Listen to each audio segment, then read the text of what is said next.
Hello, listeners, and welcome to this week's episode of Sunflower Sutras. I am your host, Tara. To get things started, I would like to read a poem by 19th century Spanish poet Gustavo Adolfo Bécquer. Yo soy un himno gigante y extraño que anuncia en la noche del alma una aurora, y estas páginas son de ese himno, cadencias que el aire delata en las sombras. Yo quisiera escribirle del hombre domando el rebelde mezquino idioma con palabras que fusen en un tiempo suspiros y razas, colores y notas. Pero en vano es luchar, que no hay cifra capaz de encerrarlo. Y apenas, oh hermosa, si teniendo en mis manos las tuyas, pudiera el oído cantártelo a solas. Rhyme 1. I know a giant, strange hymn that proclaims a dawn in the night of the soul, and these pages are cadences of that hymn, cadences that the air spreads in the shadows.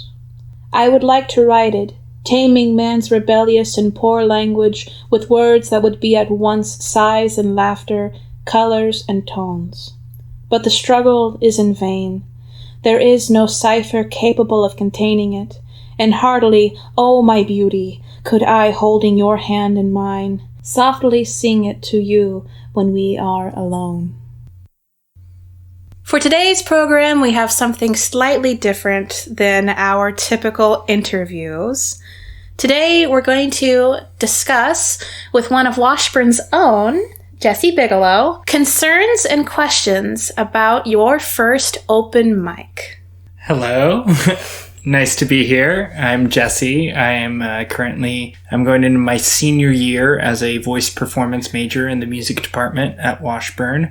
And I recently, this past spring, read at my first open mic in the Union Underground at Washburn. And I read an original poetry piece, and yeah. So I was there. It was pretty amazing. Thank you. Yeah, it was pretty, I was nervous. I couldn't believe that it was your first poetry reading just because of your poise and grace about it. Oh, thank you.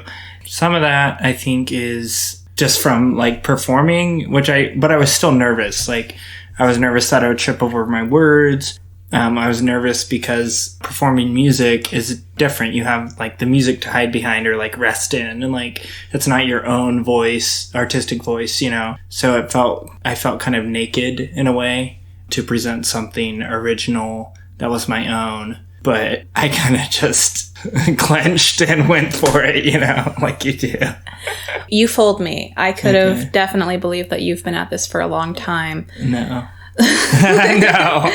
No. You haven't performed since then. No, I have not. So you're due for one. I am due for one, yes. So let's just jump the gun and go straight to it. What are some things that you're curious about? I'd be interested to know what things do you think about when you're preparing for a reading, being someone who's performed many times, who is a published author? See, that's an interesting question because I remember asking that to my poetry mother, Annette Billings, who was in our previous episode. And when she told me that she doesn't even know what pieces she'll necessarily perform that night unless something very emotional has happened recently that triggers her to think, I need to read this specific piece, she just does whatever feels right at the moment. And that blew me away because I was like, how could you not be prepared for your readings? Yeah. I have come to the same feeling. I will go through my tablet or I will go through my little poetry binder and I'll just flip through it nowadays. And I'm just like, do I feel in the mood for this piece that's more emotional? I guess it shows that I've gotten comfortable, that I can just get past that wanting to put up an artistic facade first and foremost. Right. Because I remember when I was beginning, I wanted to read these pieces that would blow people's minds and they think that, oh, she's so deep or, oh, she's really talented. And now, in retrospect, I'm like, God, I was a pompous little dork. if that makes any sense at all. No, yeah. You just feel it more than just like think so hard about like, oh, I'm gonna do this or I'm gonna do this. It's more like, oh, like this is like resonating at this moment with me. Exactly. That's why I think most people for their open mic pieces, they always choose one of their most like, boom, I'm gonna get you with this and you're gonna feel things kind of pieces. Like, absolutely. I loved your piece, but it was most certainly of that ethos. Right. Oh, yeah, for sure. Yeah, no, it probably didn't help that I had just like written it today and it was like something that I had excavated this moment from the past year and a half that like I hadn't really thought hard about like since then. It was weird. It was an emotional, jam-packed thing. Exactly. And you unpacked it on the audience. Exactly. And we very much appreciated it. Thank you. Yeah.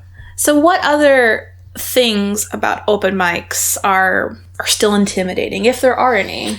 I guess for me, it's like I only knew there was going to be like one person there that I knew, which was the person who invited me. So that was intimidating. I'm like, okay, I'm going to read this like pretty personal thing to this group of people that I don't necessarily know. I was pretty nervous about that, honestly.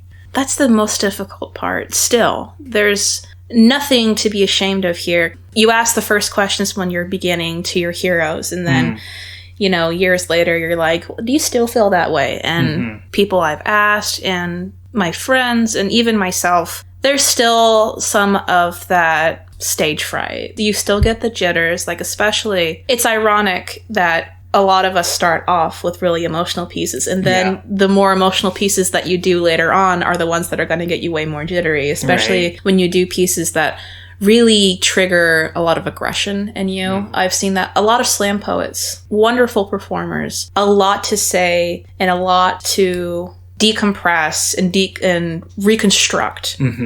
But they still get really nervous. Yeah, for sure. There's something about going up there, especially if you're going up there and screaming something, that you will still be, after 3 or 4 years, getting off the stage shaking. Yeah, for sure. I wish I could say there was one cure-all trick for it, but I feel like it's kind of, you just have to release the floodgates. Because especially the more, I don't want to say the word interesting necessarily as a put down, but the more diverse readings in our area.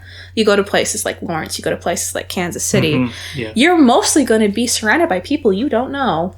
I remember talking to my friend Kayla. We actually had her on the show, Kayla Dugenator, about the same problem, about just being so frazzled beforehand. Even when you've been at it for years. And I just like the idea that other people have the same feeling. That, like, I don't know these people. It's like, well, you're a published, well-respected person in the local scene. But I don't know these people. Yeah. Doesn't necessarily go away. It just becomes something you focus on less. And like she was saying, what she does to combat that is she'll find like one person, maybe another person in the audience that she could just like, I'm directing this poem to you. Okay. Kind of, you focus on one person to get away from that stage fright. I know a lot of actors have done this too, that I've talked to. You find one person, and you don't necessarily make eye contact with them, but you just kind of look at their vicinity and you're like, I'm projecting this piece to you. And people don't even necessarily realize that you're doing that just to combat the like, oh my God, what am I doing up here feeling. It's like almost more for you than it is for them. Yes, exactly. And I mean, I've heard that in like musical training as well, like, find 2 or 3 people spread out to like send it to, and then that serves as like a point of focus and helps like calm you down, like when you're delivering this thing that you could otherwise be very, very unsettled during. And that's been helpful for me. I can't say I did that at my first reading, but it's definitely something that in the back of my mind that's very useful. What is a big point that you would like to get out of your next reading? Just looking for more, to excavate more of myself, to discover more of myself, I guess, through, and I don't even know what I'm going to read next or what the next reading is, but I felt very free. I felt like I'd opened a part of myself up that I hadn't before, which was awesome. I kind of felt raw afterwards, I think, would be the best descriptor. Was it a feeling for you that you felt like, whoa, I gotta take a second to recoup before I do this again? Yeah, for sure. It kind of, it was like I punched myself in the gut a little bit. I don't know. That's the best thing I can think of. It was a positive experience, but it felt like, wow, I've never experienced this before. Like, I need a second. So on that note, for other people that are in your position where they've either not gone to an open mic and performed yet, or they've only gone to one and they're still waiting for the next good opportunity to do that, what would you tell them? I'd say, figure out when you feel ready to go. Wait till you feel ready. I had wanted to perform at one for a while, and then the opportunity came up, and I said, like, oh, okay, you know what? I don't know what I'm going to read the day before. And then it just came, I was like, okay, I'm going to do this. And it wasn't really, I don't know. I think you just need to wait till you're ready and then just go for it. And like the stage fright, everything is going to come in that moment. If you're prone to that, even if you're not really used to it, I think you'll have some degree of that. But you just need to wait till you're ready to do it. And then when you feel like you're ready to do it, just go for it. And whatever happens, happens.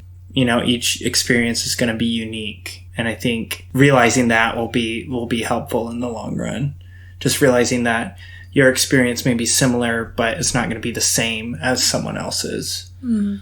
You said you were invited to your first one. Yes. Yeah. How did you take that invite? It was kind of like, it was from a pretty close friend I had known in high school. And they were like, you should read here. And so I was like, okay, yeah, I'll do it. But, it was like, okay, I have a friend in this. I have a friend who's read here before. But I had no idea what to expect. I hadn't been to this particular group before. And I was nervous, It was kind of like, oh, crap, my friend is going to be there, who I've never read in front of. Was poetry for you something that you more shared with really close friends prior to that? Yeah, absolutely. Just like straight up words and if it wasn't like a song or whatever, I'd shared songs with friends and before that I'd composed and stuff, but not just poetry, not just words without any music or any other stuff. So it was very vulnerable in a way. Is that something that concerns you at all with the idea of doing more open mics about being labeled a poet? I wouldn't say I'm afraid of being labeled a poet just because so many artists are multifaceted. I think I'm just excited to tap into what being a poet means for me, things I want to look into or write about or excavate with that side of my art. Had you been to other open mics for your music? Other than, mandatory performance recitals that you have to do in the music department, which is performing other people's work, I haven't. And I'd be really interested in doing some with music. See, I find that interesting that the first open mic that you go to, you have your degree, which is right. You're a music major. Right. And I've heard you perform, I've heard you sing, I've heard you do multiple things. Mm-hmm. I find endless joy in the fact that your first open mic, you choose to use the medium of poetry to display your wealth of information and emotion. Right. That tickles me a lot. Oh, thank you. I think part of that is it's, in a way, it's so accessible. And that's part of the joy and power of it is that you don't have to haul equipment. You just have to bring, your poems and your voice. And then after that, it's said and done. And you can do what you came to do. You don't have to worry about hauling a keyboard or a guitar around or a drum set or whatever. It's portable and it's now. On that note, between the two, performance-wise, I know you said that you've had to perform other people's pieces when you're doing music stuff. Yeah. Whereas with poetry, you get to perform your own pieces. Which would you like to challenge yourself more with in the future? I think performing my own poetry and performing my own music works, I would like to challenge myself more with. I mean, there's a rich tradition and, history and source of musical works by other people to perform, and there's always going to be that. But I think I'd like to explore my own poetic and musical voice. So do you think the next open mic you go to, you're going to be doing poetry, or are you going to be doing one of your own songs? Maybe some of both, actually. Some of both? Yeah, some of both, yeah. Be a jack of all trades. Yeah. Maybe slip it in as like spoken word with music in the background, I asked because I mostly know from other people who were just starting out or are still just starting out with open mics. Most of them see themselves as a writer first and foremost. Sure. But you have the interesting background of already being a well-established musical performer. Right. So for you, it's very easy to tack on this extra thing because you play keyboard, you play guitar, you sing, you do all these things already. And so the idea of putting on one more title is just, pshaw, fine. Maybe not entirely, but it's more... I guess I feel, less nervous than if it was my first artistic endeavor, I think. Have you written more pieces? A few short pieces, more sometimes I use poetry as a way to center myself or be aware of my surroundings. So I'll just take a walk and I'll sit down and write about the vicinity, what I'm experiencing. So I've written some stuff like that. Nothing that I would really be into reading since then, which is weird. I don't think it's that weird. I was just about to ask if it was more for yourself or something you wanted to perform, but that's what I like about open mics is that they're kind of like fish hooks. They're tempting because it's come here to perform, and then after you perform, it's such an exhilarating experience. It's almost like some kind of drug, to use another analogy. It's like you need your fix. Right, and so afterwards, I've seen a lot of people who really get into actually writing out poetry more consecutively after they've been to an open mic, which a lot of people who haven't gone to open mics yet feel like, I need to have this big repertoire before I actually perform, which in most cases, for most people, it's like, no, I built it after my first performance. I think that's awesome. And I think doing an event like an open mic can help you tap into this is what I'm comfortable with, or this is what I really like, or this is what I would like to look for in my next piece that I read at this thing. It's I think it can really help you tap into what you want, as well as giving you that fix that you were talking about. Yeah, because that's a real thing. I felt that. I highly recommend, even if you don't have a piece or pieces that you want to perform, that all of our listeners at the very least go to one open mic a month, because there's so many different ones going on, especially in our area, that you could potentially go to an open mic at least once a week. Yes. You never know what's going to happen. I've been to open mics at bars where there's been some interesting individuals under influences of things I can only fathom who have gone up and said some truly outrageous things. If nothing else, you gain a lot for your memories later down the road. Just that was silly, that was beautiful, that was a really wonderful bonding experience.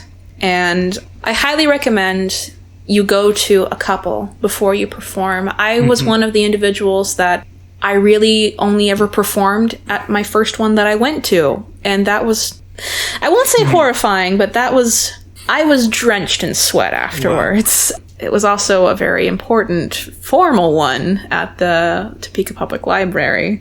Okay. So, yeah, in retrospect, that might not be exactly a beginner's open mic, but it can be, especially if you are at the point with your writing that you feel like, I really want to. Don't let anyone force you into reading if you're not reading. If you have pieces you really don't want to read, if they're too personable, if they hurt too much, you don't have to perform those pieces. You don't have to impress anyone. You just have to go out and have fun, be with good friends, and be around good art. Thank you so much, Jesse, for coming by and sharing your concerns and questions about open mics with us. Thank you, Tara. I really appreciate it. I really hope this helps our listeners out there, or at the very least entertains you.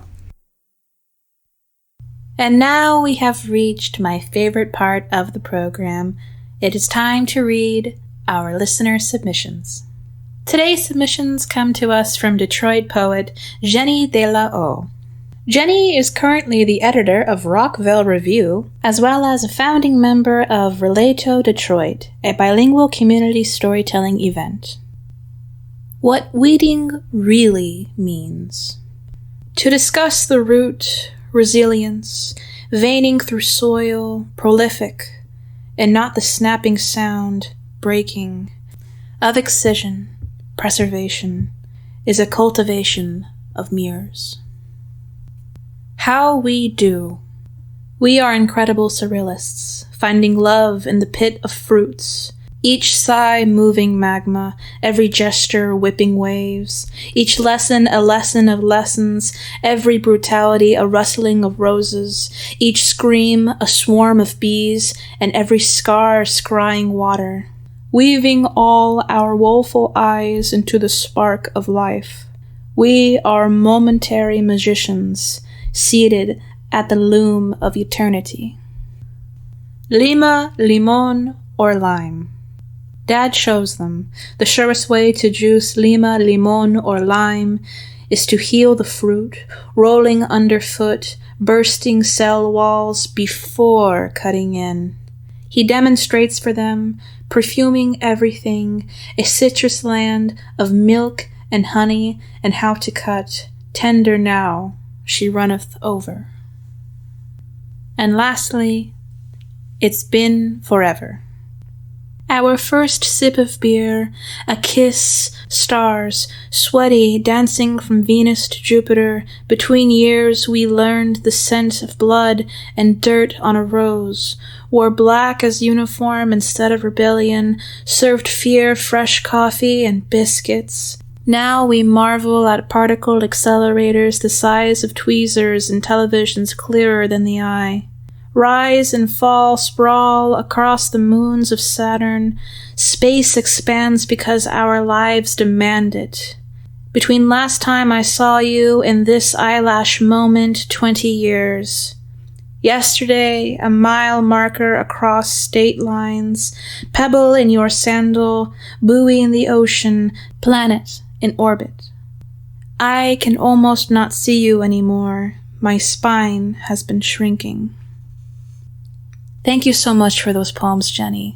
And if you are more interested in learning more about Jeni or reading more of Jeni De La O's poetry, please feel free to contact her at jenidelao.com.